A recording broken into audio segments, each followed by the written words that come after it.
kecurangan yang ada yang bersifat massal dan atau masif tersebut digerakkan oleh sebuah struktur kekuasaan Istana Presiden. Kalau saya yakin dan buktinya banyak, kasat mata buktinya yang namanya pork barrel politik itu, politik gentong babi gitu. Ya? Dia pakai bansos, dia pakai mobilisasi, dia pakai intimidasi. Dan itu bisa dikaitkannya nanti dengan elektoral. Iya, dia penggunaan aparat dan lain sebagainya.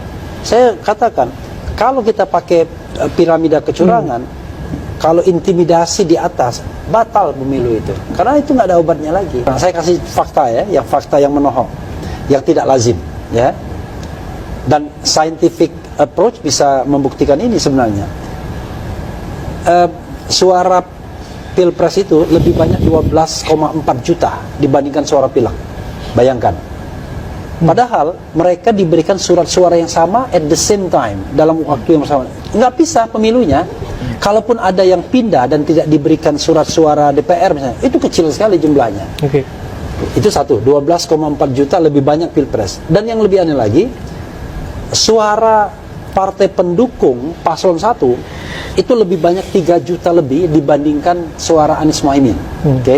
Di Ganjar, suara paslon pendukung yang which is cuma 2 dan satunya tidak lolos parliamentary threshold, yaitu P3, lebih banyak 7 juta lebih dibandingkan suaranya Ganjar Mahfud.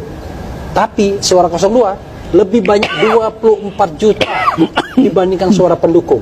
Jadi kalau yang lainnya minus 3 juta, minus 7 juta, ini plus 24 juta. Nah, dari sisi angka seperti ini saja udah nggak masuk akal.